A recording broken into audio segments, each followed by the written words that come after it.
Hey, what's going on, champs? I'm Aaron Deliosa. Welcome to an Immigrant's Life podcast. My podcast about immigrants, immigration, and everything in between. You know what we do here. Another week, another amazing life story of an amazing immigrant. Thank you for joining me every week. For the ones that haven't subscribed or followed yet, please go ahead and do so.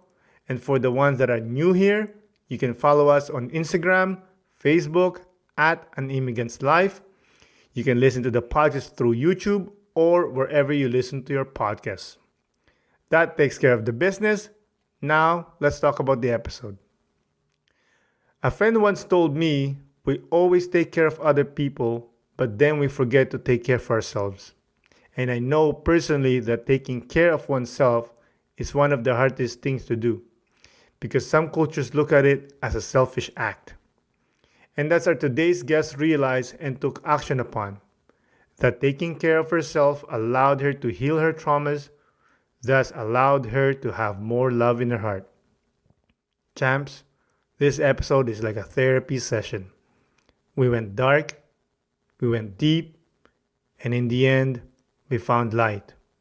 And I hope you'll feel the same. So, without further ado, let's get into the show. Isa, dalawa, tatlo. Today's guest is a pocket full of sunshine. She's a globetrotter and an adventurer and a podcaster. Everyone, please welcome Nhung Nguyen. Thank you so much, Aaron. I am so excited and grateful that you have actually reached out and got me on the show. Like, this is my first time being on someone's show, like I've been the interviewer, but I've never been, someone that's been interviewed before or, been a guest on a show. So thank you so much. You're welcome, and thank you for coming on. I really do appreciate it. And also, would you like to introduce yourself or promote anything? Yeah, so like you mentioned to the listeners, I have also started a podcast. That's one thing that me and Aaron have in common. We both love telling stories and obviously meeting people, so and sharing their stories. So if you guys would love to have a virtual traveling experience, then please visit Limitless Callings. It's on Spotify, Stitcher, Google Podcasts as well now. To get a bit of like fun and banter, from Australia, so we love to have a little bit of like shit talk and shits and giggles, and share stories where it's good for the mind, body, and soul, and share some inspiration. So head on over to Limitless Callings, and I'm also on Instagram as well. You can find me on there. Yeah, we'd love to hear from you. I mean, I love your podcast. Like I said, offline, I'm a fan. I know, Aaron. Thank you so much. And it's so funny because the reason why I did the podcast or launch one was kind of part of my healing. I think we spoke about offline, like a lot of 2020 has been a very transformative and healing year for, let's say, a lot of people. I can't speak for everybody, but for myself, I think it was just to kind of like step away from some of the limiting beliefs I had about myself, that were kind of like restricting me from, let's say, achieving things or feeling comfortable or feeling enough, So it was more for fun, but I love the process and stuff was not. And like yourself, your congratulations on ranking 104th of the day. Oh, thank you. All that hard work and consistency, that's amazing. It's so fulfilling. Yeah. Thank you. I mean, I look at it as a not myself. It's more of like a community. Yes. Because people are sharing and listening and liking all the stuff. That's how I look at it. I try not to focus it on myself. Obviously, also my wife for supporting me and my kids, But I appreciate that. No, and it's so inspirational for me, I'm like, oh my God, he's doing it, look at him.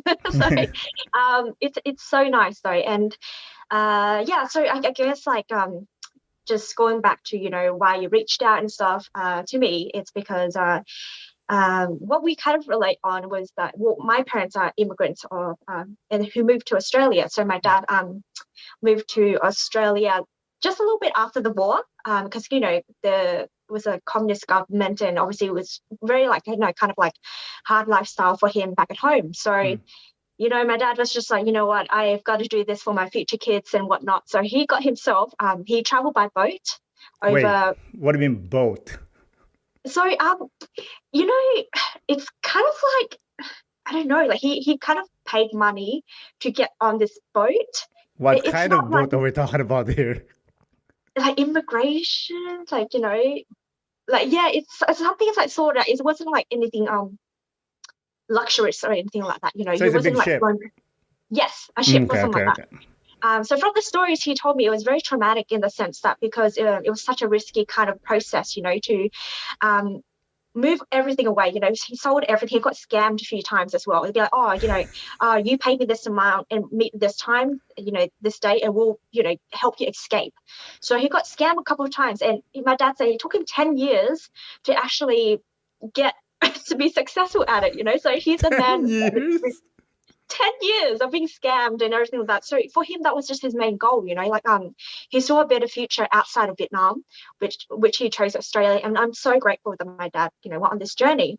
Mhm. Um, and then what really happened was, you get pirates, on this trip, and they come on board and they were very abusive to the people.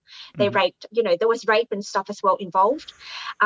So he saw a lot of things, like it was difficult. And when he got to Australia, of course, with that mentality, like, oh man, I finally arrived at this, beautiful land with opportunity and with, simple things like having a roof over your head, having the opportunity to work and make money, and security was very highly regarded for him, and it was special for him. So I do understand why, growing up, he was a bit more, like, say, stingy with his money, or just like typical Asian.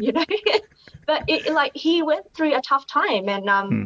for my mum was different. Like she already had her sister in Australia, and then she got supported over when her sister was just like, you know what, I'll support you and my grandparents over. So she was luckier, Hmm. and yeah, I guess like they met during English school and fell in love.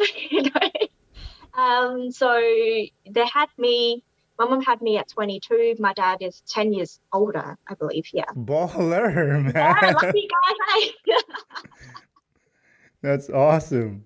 Yeah, So, and yeah, so I think like it was different like during that time because the Vietnamese community was still kind of like developing in Adelaide where I'm from, like they started like working.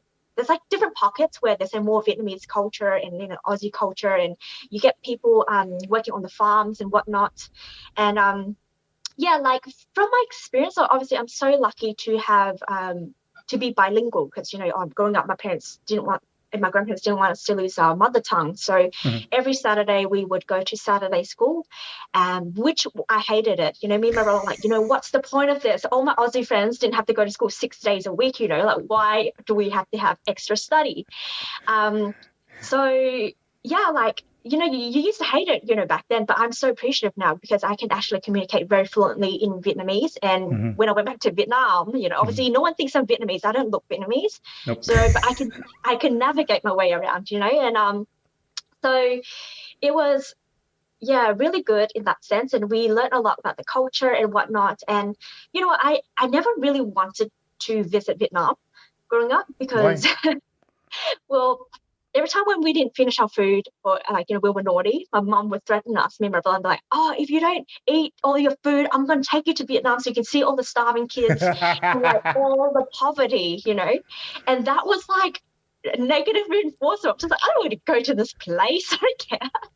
But back in 2017, I decided to go back with my best friend, and I was like, I am glad that I did, like just Mm. to kind of get a sense of where my parents came from. Obviously, Mhm. I went with my best friend, but it was still a very authentic experience Mhm. overall. That's Um, awesome.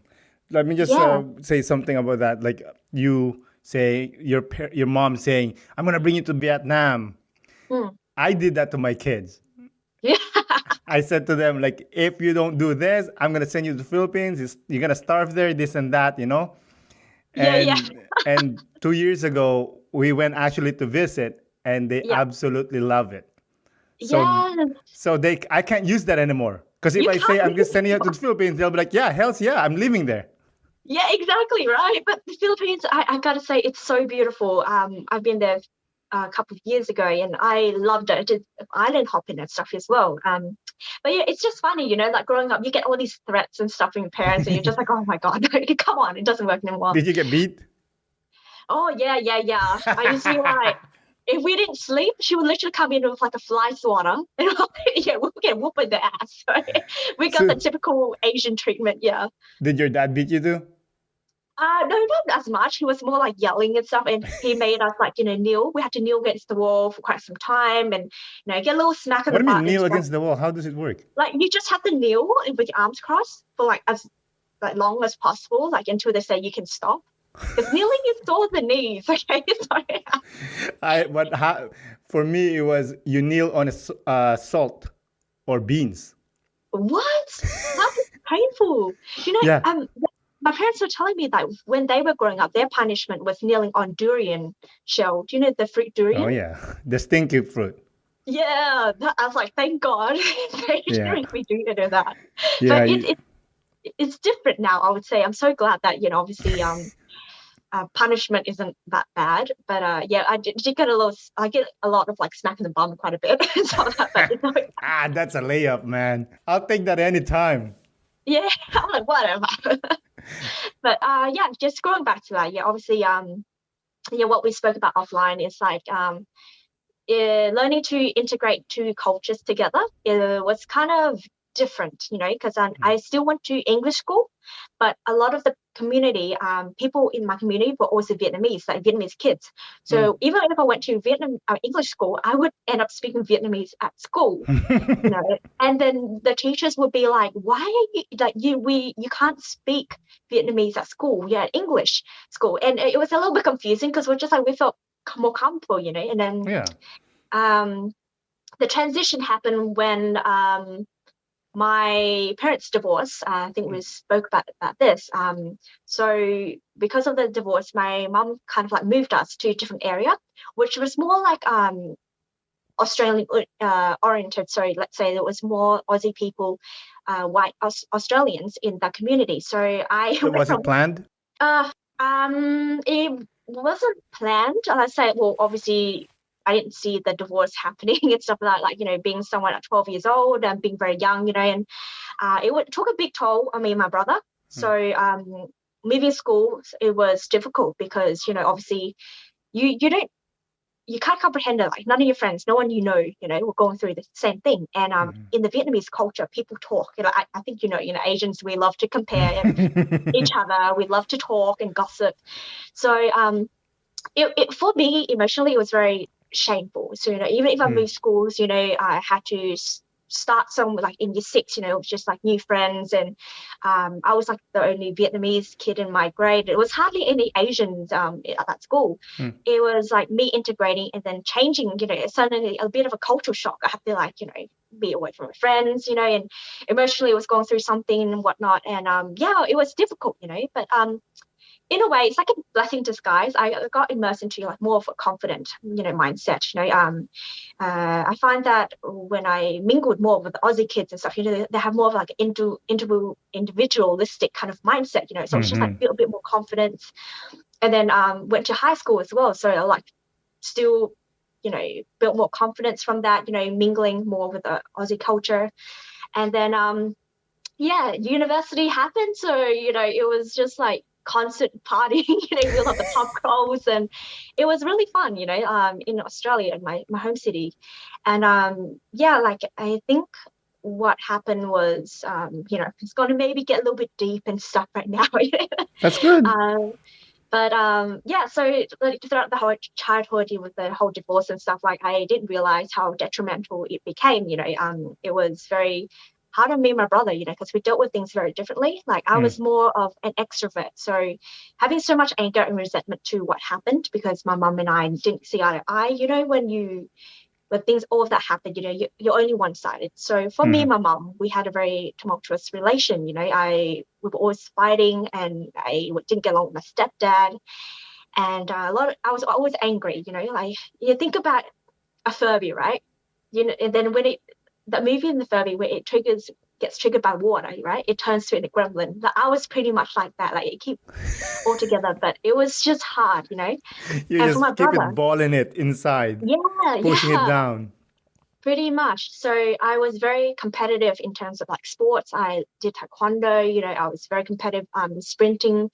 I got into Muay Thai, because it was a form of like release for me. But the thing is, like, I kind of built like this exterior, over time to just protect myself in a way, because I was scared, to kind of like let myself be vulnerable and show like deeper layers of who I am. Because what scarred me from when I was little was, you get judged, for crying or talking about, having a broken family. So it was, yeah, it just stuck in my mind. It was an old limiting mindset, basically. Like, can you give an example? Well, the thing that I remembered was I had a best friend, and when this whole divorce and everything happened, um, another friend of mine was like to me that, that so and so's parents doesn't want her to hang out with you anymore because your family is broken.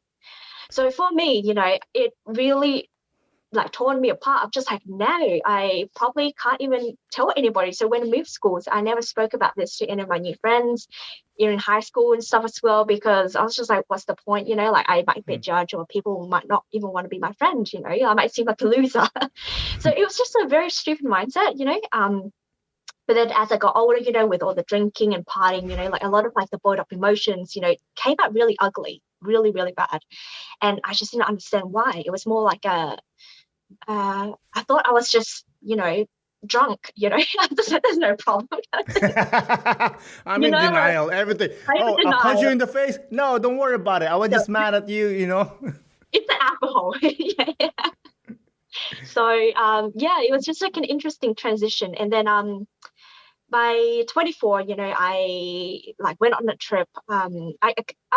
I used to describe it as like a quarter life crisis, but not anymore. I see it as more like a transformation, different stages of life, you kind of transform, or you different mindsets and stuff. So I felt really stuck in my home city. I felt really unhappy. Why? Because I don't know, I just felt like I needed to leave. Like before that, I was in Hawaii with my best friend, and then that's the first, life-changing moments for us, where we didn't plan anything on this trip. We decided to go with the flow. And I met so many inspirational, let's say, entrepreneurs and people that, were just inspiring. And what really got me was just like, why am I so restricted in just my home city? I feel like there's so much more to life. And so what happened was the original plan was to move to Hawaii, but then obviously in 2 weeks' time, I couldn't find a job in just being there or find a Hawaiian husband. So that would happen. I don't think that'll be a problem with you. Oh, I don't know, man. Yeah. So my friend was in Toronto, and he's just like, yeah, you're under 30. It's a lot easier for you to apply for the Canadian visa. So I'm just like, you know what? I'm going to Google's map how far Hawaii is from Vancouver. 4 hours. Perfect. Okay, I'm getting closer. So I got accepted for the visa. Then work happened, and then I got paid up for my job. I decided to take a 6 months trip around Asia backpacking by myself. Because I was just like, you know what, like, if I'm going to move abroad, because there's always been like, my plan to, I've got to try this trip out, to test my independence, to kind of just heal, like I said, back at home, I had a really limited mindset, I had to be a certain way. I had to live by society. I had to be somebody to protect myself. And what I discovered from this backpacking trip was that it kind of helped me drop my walls that I was holding up, to protect myself, in the sense that, when you're backpacking, you don't plan things sometimes. Things just happen out of your control. You can't control everything. You meet people, and, first instant, obviously you become friends with them, and you can say whatever, you can do whatever. And what I did was I really opened up to people, that I just met, and that they resonated with me on a very deep level. And I was like, wow, this felt really good and really nice to actually feel like I'm not being judged, and like I'm not scared of just to be myself. Even though I've just met all these people, and with some people I've met on this trip have become like really good friends, and that was a lesson for me to be like, stop being so hard on yourself, like it's okay. And I learned to kind of be okay by being alone, because we've gone through all of that, I guess trauma or stuff like growing up. Every day after work, I'll be like, calling my friend, let's go out to eat. Weekends, I live for the weekends. I'll go partying every week. And like it getting became a smashed. form of, yes, you know how it is, like Australian culture. Come on. We drink to everything. And then, it became escapism. You don't deal with things. I relied on escapism. And for me, I didn't think that was a problem. I'm just like living my life. Yeah. And with the backpacking trip, it helped me kind of readjust, and I started journaling while I was traveling. So kind of like recognizing some of the things that were bothering me, the kind of like, slowly chipping away at it. And I don't know if I did mention to you, like throughout, the whole trip, and that, transition from high school into university, I made a hard decision to just stop talking to my mom because things were just so toxic. 1 minute. Were you living with her then? I think I lived with her until like maybe my third year of my bachelor's degree. But I got kicked out of home, like to say back and forth like 4 times, because that's how bad it was. Like we just did not see the eye, and it was just so much anger and resentment. And I made a decision to be like, what, I need to just cut her out. I just can't deal with this negative energy. So during the backpacking trip, it really helped me kind of, rethink about things. I was like, what, after this trip, I'm going to go home, and then I'm going to move again. Who knows when I'm going to be home, and what kind of helped me figure it out is like, if something did happen, obviously I'm so mad in the moment still, like I would maybe regret it in the future. So that was like, a trip where it helped me kind of reconsider, opening up that, relationship again, with my mum. And it was good in that sense that I came home, and before I left, I reached out and like, let's try to, mend things, just start in the process. But so for me, it was such a special experience, and it was needed because, I started a little bit of my healing then, Was it suggested to you to travel? Like, did someone goaded you like, hey, yo, let's go travel? Or it was just you? I just wanted to do myself because like I've always been very competitive, and very, what's it called? It's weird, like it's such a weird feeling, and it's maybe kind of bad. Like every time if I want to do something, I have to do it or do it myself because I hate people holding me back. So the thing is, like, if I really get along with someone, That's from your mom. No, but you know what I really realized is that this kind of mentality or mindset was because I really hated who my mom was. I used that as well. Like, you're so weak emotionally, you're so weak physically, you need a man all the time to rely on. So I built up this kind of like independent, hard exterior to be everything that she's not. And that's why I'm just like, I don't mind doing things alone. I don't mind like getting confident doing these things alone. But in a way, like, I gotta learn to, it's okay to receive things as well from people, because you can't just always do things alone. Yeah. You need family. Yeah, exactly.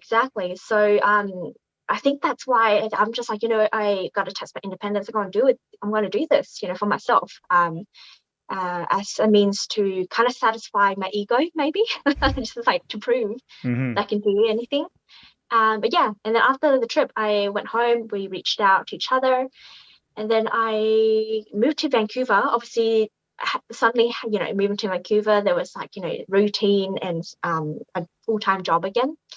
I felt a little bit homesick because I was just like, man, I actually am coming back into stability again. And by that time, I still haven't dealt with a lot of internal feelings. Like, it was generally like the top layer chipping away when I was traveling Asia. But then I was still partying a lot when I got here, just to like make new friends and obviously be social. And a lot of like the things was like insecurities started resurfacing a lot, and That's trauma. yeah, that's the thing. Like, I still haven't figured it out. I'm just like, I would kind of have flings with like guys and stuff, but nothing really worked out always. And I didn't realize it because I didn't love myself enough, to, yeah, like, it was insane. I was just like, really, I don't know, it was such a strange time, 2019.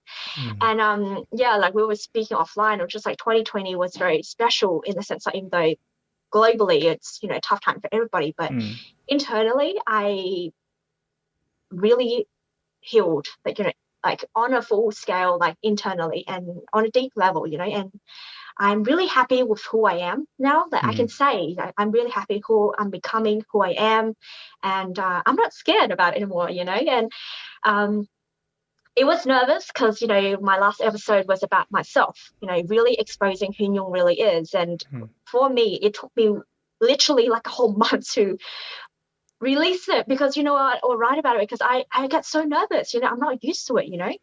But yeah, like I said, it's something like, I need to get over. I need to be okay with because at the end of the day, I'm living with myself for the rest of my life and it's fine, and yeah, so I literally after 2019, like with all those low self-esteem and like, still limiting mindset, I was like, I don't want to feel this way anymore.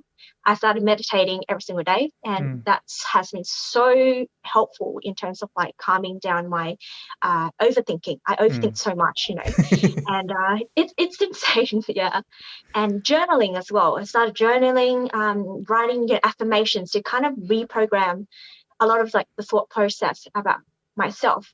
And yeah, that's why it's been so healing in the sense that I can say that I like who I am now. I'm really like who I'm becoming, and whatever I think of myself matters most compared to what other people would think about me. Still working on that, but obviously, yeah, you say it, but subconsciously, it's still a little bit there. Yeah. Yeah, I mean, you were programmed that way. You can't just erase it. Yeah, yeah. So, what's happening with your brother though when you left your mom's house?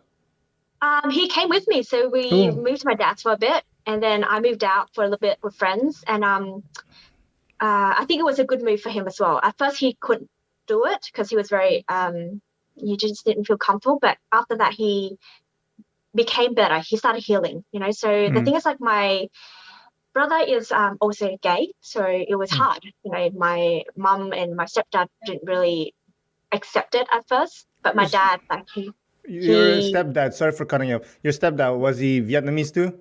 yes, Okay. yeah. So it was hard, for my brother because to go dealing with the divorce, and then having, fights and stuff at home, and then dealing with his own sexuality and stuff like that. So it was very hard on him. And I guess, I wish I could have been strong enough to be a better support, like a better sister, but I was also going through my own way and Yeah. dealing with things differently. And he was more introverted. So for him, like, he's a lot more emotionally and mentally stronger than me because he used to just feel the feelings and release it. Rather, for me, I was better at hiding under the rug and distracting myself. You know what I mean?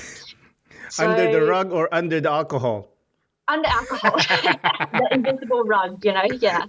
So it for him, like we just spoke about it like a couple of weeks ago. He's like, yeah, like you had no idea that I never wanted to expose a lot of the things I went through because you couldn't even deal with your own problems. You were very angry, you were very reactive, but I always sat up with her, I always cried and felt it and then let it go. But you didn't, and I just didn't want to bother you with that. So yeah, I was like, oh well, I'm glad I did the work in 2020 because I finally got out of it. But no, he's okay with my mum and stuff now as well. Like, like I said, 2020, I really mended the relation with my mum. I can really reach out and speak to her and feel a lot better as well. We have a better relation. I can say that, I love her and stuff again. It's been a long journey, but I feel like forgiveness has been very therapeutic and healing for me. And yeah, as for my dad as well, it's really strange. Like, obviously you don't talk about boys with your dad. You have kids, right? How old are your kids? One's high school, one's grade school. Yeah, yeah. Like, you don't talk to your dad about boy problems or like stress problems or something like that. So 2020, I was able to talk to my dad about these things. And are you into like self-development books or like, spirituality and anything like that? I don't. No. Yeah, I'm a very like, don't worry about me. I can deal it with myself kind of guy. Yeah, well, I mean, that's the thing, sorry. I mean, I will listen to like, inspiring people or like people that has achieved things, but I'm Mm. not big on those like, hey, stay positive and be happy. Oh, dude, Yeah, yeah, I yeah. I don't. know what you mean. Like you have to feel these things, and that's the thing. Like, I grew up with that mentality, like nothing's wrong, like I don't want to talk about it, like I just party. But now I'm What just are you like, no, talking about? I just punch a hole in the wall. That's nothing. Don't worry about it. I'm just going to kick somebody at Muay Thai, and it's fine, Like, yeah.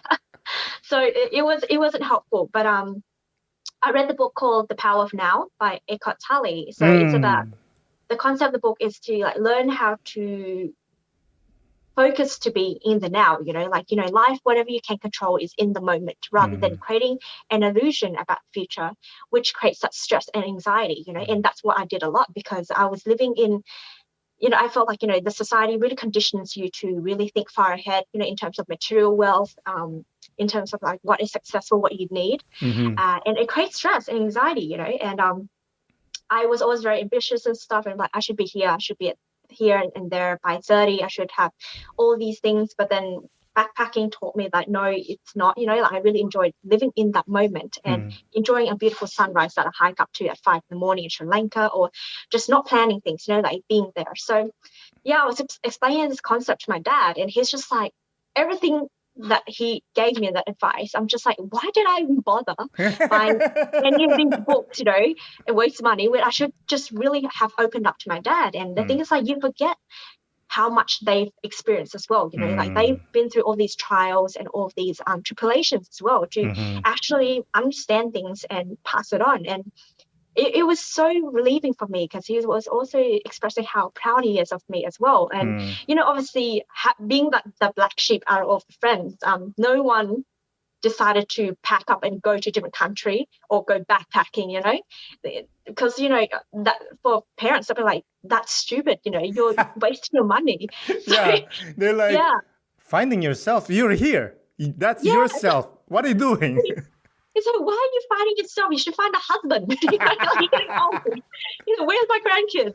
So, yeah, like he finally expressed how proud he is of me, in terms of like whatever I want to do and choose, he 100 supports me. So, but 2020 has been so special in that sense, in I'm able to have that relation, and kind of like support from my parents, to actually hear it. And yeah, like I miss them to bits, and they can't wait till I go home one day. But I think for now, obviously, I'm choosing to live in Vancouver. Yeah, it's just really fun, and I started talking about, some of the boy problems I had in the past as well. And he was like, stress, he's like, his advice was like, if things are meant to be, if it's someone that's meant to be with you, they will come to you, and if someone's not supposed to be with you, it doesn't matter how hard you try chasing after them, they'll always leave you. So yeah, I was just like, Dad, like, what the hell? I needed this 10 years ago, Dad.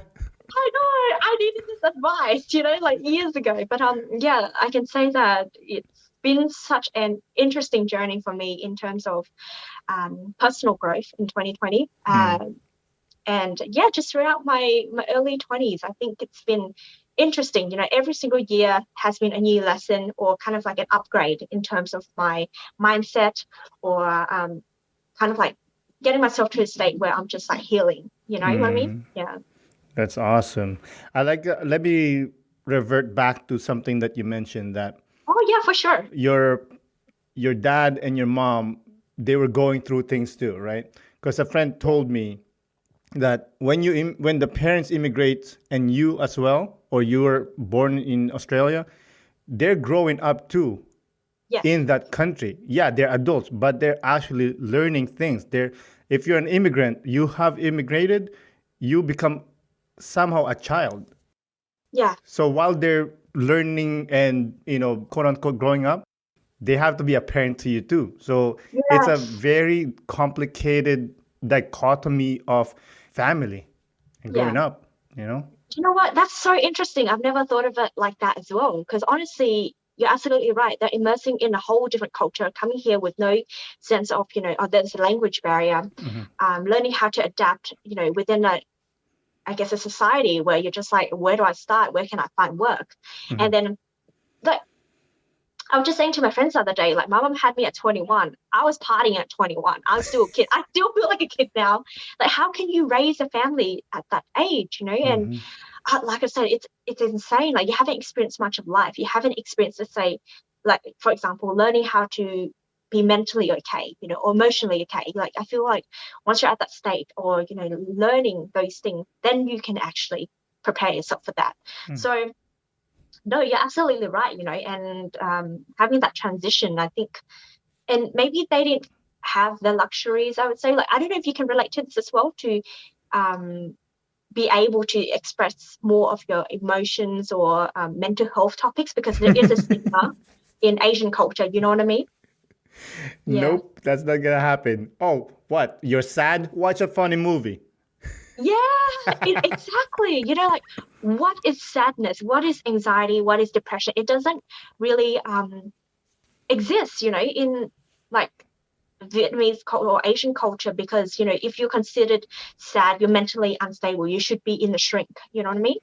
So it's a very interesting concept. And I think I feel a bit more blessed, like having lived in this time and age, because we're able to express these emotions and feelings. And recently I'm able to even try to explain these concepts to my dad, and he's very open-minded to it, because with my brother, what he went through back then, he's like, he had to go through depression and everything like that, and go counseling because of dealing with everything. I had to kind of speak to my dad about it, and try my best to like vocalize, what some of these terms were. And yeah, like, he's so open-minded to it, and I'm really happy, and lucky to have a dad like that. Yeah. Yeah, that's for sure. Speaking of psychologists, did you try to go therapy? So I think when things got really bad and I got kicked out, let's say, like the last time from my mum's house, like, I had to go to a few sessions just to kind of like talk to somebody with my brother. And then the thing is that it was really helpful, because she helped me kind of like change my perspective in terms of having a very fixed mindset. I was very angry. I was very like entitled. I was like, why can't my mom just get this? Like, why is she such a bad person? And from, let's say, about 2 sessions that I went to, like the therapist was just like, have you ever thought about, you are your own person. Let's say you have your own values and you have your own priorities. Everybody has that kind of moral compass, that is separate, that separates them from everybody else. And let's say whatever you think is right could be completely different to what your mom thinks. So by changing my perspective and allowing me to understand that kind of helped me kind of navigate a bit more away from the anger. You're like, oh crap, okay.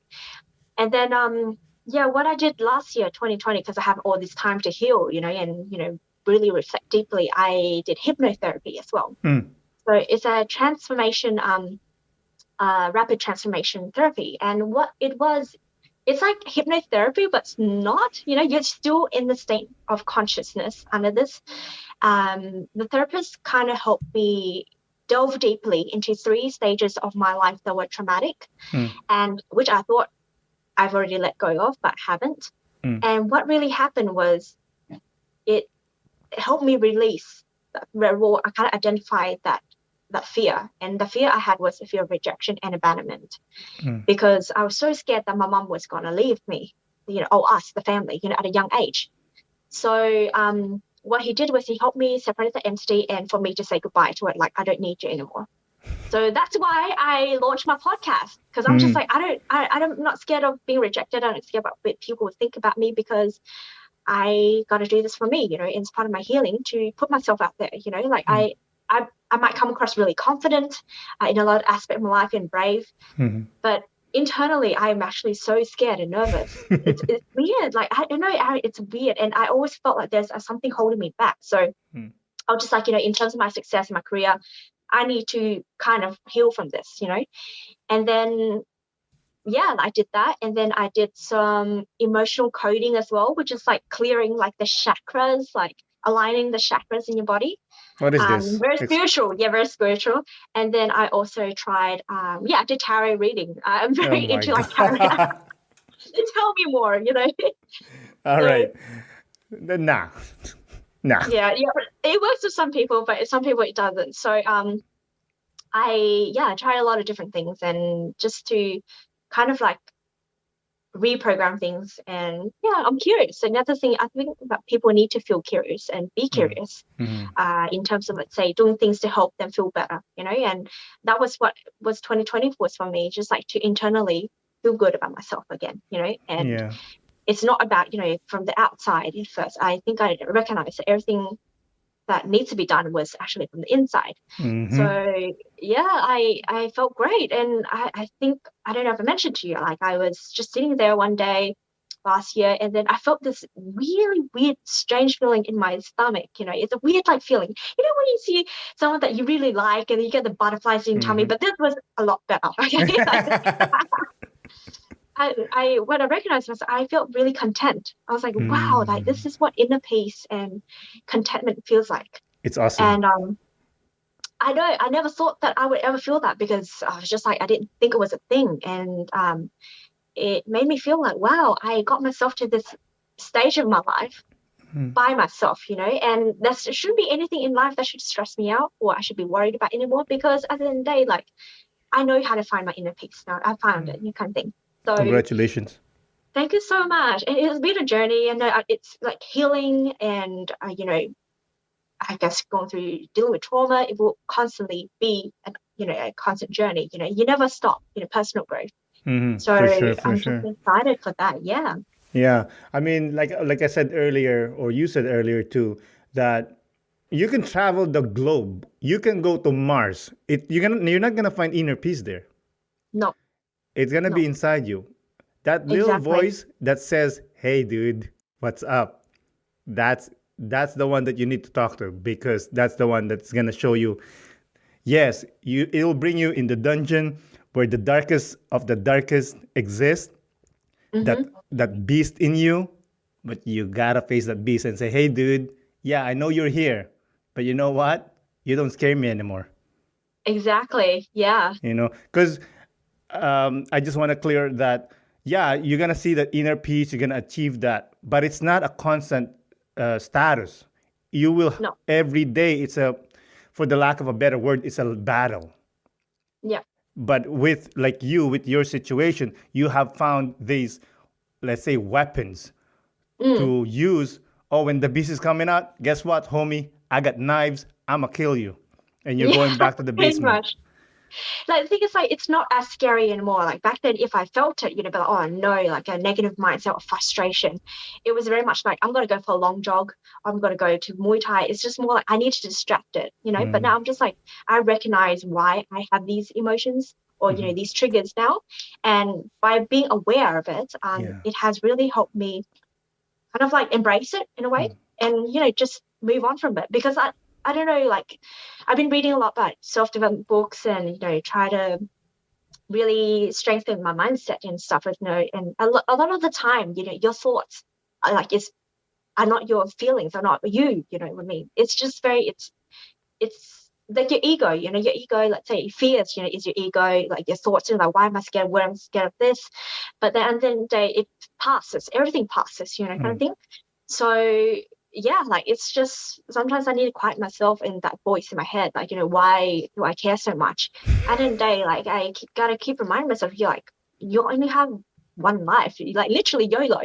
Like, if you're gonna keep dwelling on something for so long, like, you're not really giving yourself any benefits, or any advantage, because you're just limiting yourself, so yeah, that's the thing. Like, I got to keep telling myself, like, the thing is, like, I used to like, put a lot of people's feelings before mine first, Okay. because I think, like, what happened was, I got so hurt by the situation for my parents' divorce and whatnot.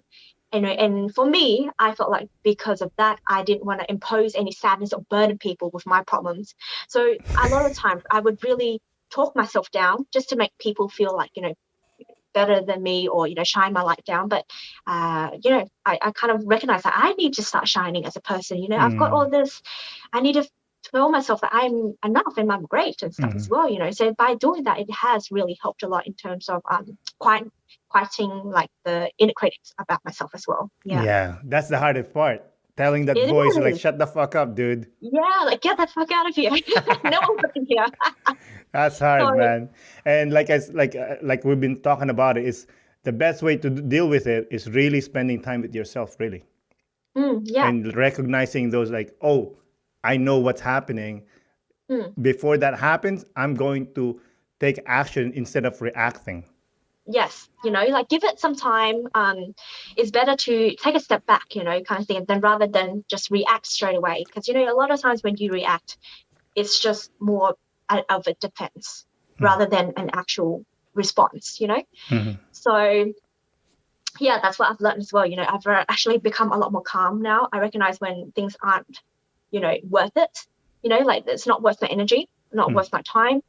And it comes with like self-worth as well. Like, a lot of last year was building on my self-worth again and, kind of recognizing what I need, what I actually deserve as a person, like good things.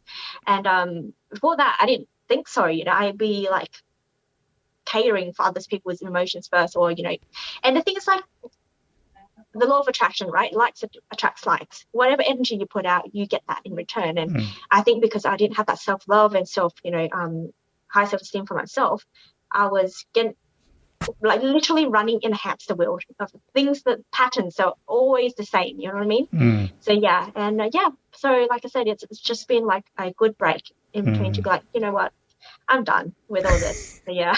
That's awesome. So I want to ask you, how's our self-confidence and self-esteem? How is it? Oh, okay. Let's see. I'll give you a rating, right? I would say that it's like 8.5 right now, or even close to 9. I feel good of myself, Both? Yeah, self-esteem and self-confidence. Yes, yes, yes. Obviously, it's still a work in progress always. Certain areas I'm more confident in, certain areas I'm not.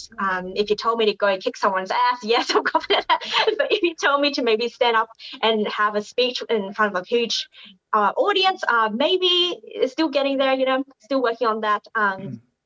But yes, definitely it has increased a lot. Like I said, I can really say that I'm happy with who I'm becoming and who I am. And yeah, I'm happy and excited, that I've met so many people throughout this whole 2020, even online, like yourself, who I can really resonate with as well. And the thing is, it's surprising to me. I didn't think felt like a black sheep. I felt so alone for so long. But once you start being authentic to who you are and, and yourself, you make people feel comfortable to open up as well, and that's how we're talking about building community. That's how you build community. That's how you gain, I guess, valuable or like, quality people in your life, by being you. And I think that's the lesson I've learned as well, like why you got to shy away from being who you really are when, people who really appreciate you for who you are will stay in your life, longer than people who don't. Yeah, because it's comfortability, Yeah, for sure. People are afraid of extending themselves, like Yeah. they've known these people, like a friend from, I don't know, high school, let's say, and they've been friends forever, but you have grown, but this guy hasn't. Right? But you're Yeah. afraid since you're comfortable, oh, he's been my friend or she's been my friend since forever. I don't want to cut her off or him off. But really, you need to cut that person off because that person actually holding you back. Yeah, yeah, And you just have to let it definitely. go, because sometimes that's one I find that people has problems being authentic with themselves is, oh, if I say that or act like that, my friend will judge me. Exactly. Yeah, yeah. And that's the thing, it comes with maturity as well. Like, when I did my backpacking and moved away, I really reflected on just like, what, like I spent so much time with my friends. I love them all to bits, they're all like family to me. But there comes in a stage in your life where you're just like, you accept it. Everybody has their own path and their own journey to go on. And my journey might not coincide with, like, say, some of my best friends anymore, but nothing has changed. I can still call them up and we still can connect so deeply and talk. But I'm just at a different stage or doing different things all the way across the world, But yeah, it's just allowing that growth to happen. I think like, and being okay with it. I think sometimes like if you want to grow, if you want to do things, you have to also get out of your comfort zone as well. So yeah, totally get it. And if you feel like something isn't worth your time or your energy, sometimes it's best to also cut it off, kind of thing. Yeah. Yeah, exactly. It's Mhm. hard, but you gotta do what you gotta do, to grow. Yeah, exactly. And since I love this conversation, but I want to ask something to you. Since Yeah. you're from Australia and now you moved to Canada, is there any differences between the two culture that you find odd or kind of off or whatever, what have you? Yeah, well, this when I first got here, like growing up in Australia, we use the term we banter a lot and we shit talk a lot. So we give each other shit, your best friend is like the C word. I won't say it online because you Yeah. might get offended. But in North America, you don't use the C word because it's very vulgar and very offensive. Mm. So that was a bit of a culture shock. I had to really tone it down in terms of how I communicate here because I don't want to start a fight. But It's it's, okay. You got Muay Thai. Kick their ass. yeah, I'm trying to be all spiritual and stuff now, so I'm a very calm person.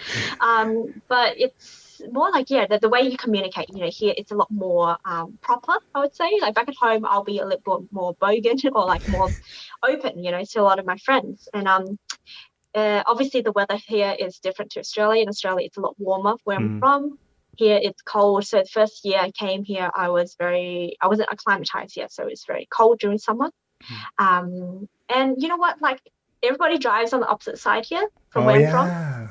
So yeah, I have to like try and get used to that as well. And so when you pay for things, GST is already included in the prices in Australia, but in Mm. Canada, you have the price. Then when you go check out, the tax gets included on top. And for let's say restaurants in the serve place you go to, there's also a tipping cost on top. So it's different in that sense. Yeah. I like what you said about the tax. That happened to me when I was new here. Yeah. I was like, what's going on? Yeah. Like, I remember I went to Subway, the sandwich shop, Yeah. and I had like exactly amount of whatever's shown. I think it was like $12, let's say, right? Mm. And I said, okay, I want that. And then I gave the $12, and the guy says, oh, it's 14. I'm like, what? Like it says 12 Yeah. or whatever it was, It's like, no, no, no, the tax is not included. I'm like, son of a bitch. And I didn't I have money. I had to know. run outside and Oh get money. no. Yeah. I know it's like it tricks you all the time because when I first got here, like, I had to like buy things at the shops to kind of set myself up at home, and I was like, man, it's actually a lot more expensive than I expected. But yeah, that was something that was weird for me. I'm just like, man, it's just so easy in Australia. Whatever the price is, you pay for that price. Mm. And then yeah, I think when I first came here, my mate was just like to me, a Canadian friend I was trying to leave. She's like, Nyung, like when you go there, my advice is don't say I need to go to the toilet or where's the toilet? Because people will instantly think that you're going to take a shit. So they might even not tell you where the toilets are. And I'm just Mm. like, that's really strange because obviously in Australia, if you need to go, you got to go. Like I'm going to do a number two. So like, wait on me or something like that. Hmm. But then, yeah, I have to like kind of change the language, be like, oh yeah, where's the restroom or where's the washroom and stuff. Hmm. So that was different in that sense for me. Yeah. I mean, it's from the British, right? What Canadians, like you said, very proper, very Yeah. polite, you know, and the Australians, they're from thieves and criminals, you know what I mean? Yeah. That's the thing. Like we throw words around. Like your best friend, you can literally have a chat with your friend, and people will think that you're not friends because that's how we roast each other. Hmm. And it's fun. Like I don't know, well, because maybe I'm a you know borderline bully or something like that, but like it's just fun. Yeah, but no, like that's the thing I miss. We can have fun banter back at home with our mates, and it's so funny. But here, like people are lovely. It's a nice place. Vancouver's amazing in terms of like the mountains. You get 30 minutes drive from the mountains. Me and my housemates are just talking about that. We can just finish work, drive up there, do our snowboarding, and then yeah, go home. It's just beautiful. Yeah, I mean, I love Canada. It's so gorgeous. It's beautiful here. Yeah. But why did you choose BC? Because of friends? Uh, because it's less cold compared to like the rest of Canada, and I love I want to be closer to Hawaii. So 4 hours away from Hawaii. Hello. That's why I decided. Yeah. But Okay, that makes sense. I would love to visit Montreal. That's where you're at right now, right? Yeah, No? come over. Whenever this craziness is done, Yes, come for over. sure. I'll drive you around, show you some beautiful French architecture. I mean, I love Montreal. That's beautiful. I hear it's a lovely city, and I made some friends from there too. So yeah, 100% will come visit when things are better. And poutine came from Montreal, like Quebec. So I'm like, I love poutine. Yeah. I don't like it. I don't like poutine. Really? Oh, Yeah. yeah. I don't. I like. Uh, What do you call it? Chips? You call it chips, right? The yeah, fries. hot chips. Yeah. I don't like it being soggy. I hate it. Well, I think you need to get crispy chips then. I Yeah, don't I know. want my crispy chips, and then I'm a control freak, you know, Oh, radio. a Okay. little Well, bit, you know, just just in the from. moment, Aaron. Just enjoy it. No, I hate it. At that part, I need to control my sauce always. Yeah, yeah. Well, yeah, that's fine as well. Like maybe just like get it separate and then dip the chips in the gravy or something like that. That's But what I yeah, do. yeah, But yeah, nah, I don't like it. I mean, my wife, they love it. I'm like, dude, I yeah. don't. Nah. That's so cool. You guys But have the same thing, right? Like yeah, almost. well, in Australia we have like fish chips and gravy, but no, we don't have the cheese curds. But I think the cheese curds make it a lot more delicious. That's why I'm addicted. Like I used to eat poutine every single week. Hmm. When I first got here because I would be drunk all the time. That was my drunken food. But obviously, COVID happened and I've been more better with my health and whatnot and stuff as well. So yeah. That's amazing. That's But amazing. So, yeah, yeah. so I think we're getting there. But I want to. I just have to say this because Yeah. I like what you said earlier about. I think it was your shrink or your psychologist that said it. That which a friend of mine told me too. That what's Mm, important to you might not be important to others. mm. And sometimes we're like, no, how, like you were like, how come my mom doesn't understand this? And of course she doesn't, because that's not important to her. Yeah. Yeah, for sure. And I mean, like, the thing is, like, I feel like things happen for a reason, like sometimes you meet people to kind of, or you get into situations to teach you things.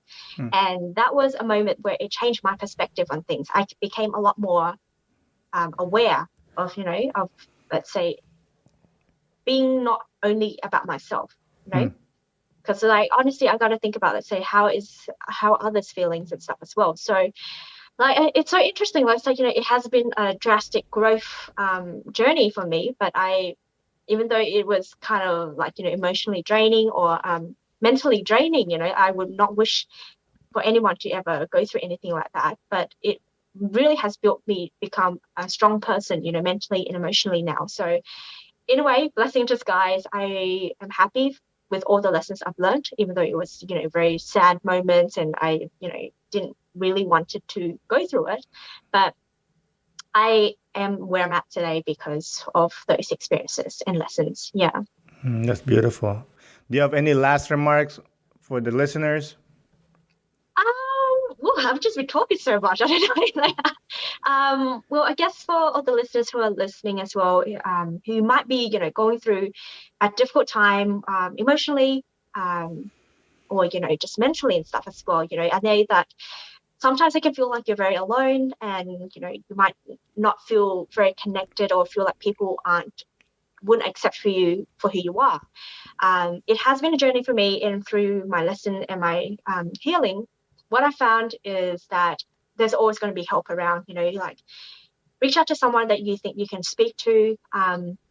Share your story. Like don't be afraid to shy yourself away from who you really are, because at the end of the day, like who you really are is so important and so special. You have a place in the world, and you never know, your story could really help inspire somebody to strengthen them up, or shed some light to them. So yeah, my advice is just to be you. That's it. Wise word from a wise woman. Again, Nhung, Oh thank you yeah. for coming on the podcast. I really do appreciate it. This was really fun. Oh, thank you so much, Erin, and thank you so much for giving me the experience to be on someone's show. Like I said, I've interviewed so many people so far, but it's been so nice to actually have someone interview me for once. So yeah, You're welcome. Thank you. Have a good evening. you too. Bye. Again, Nyung, thank you for coming on the podcast. I really do appreciate it.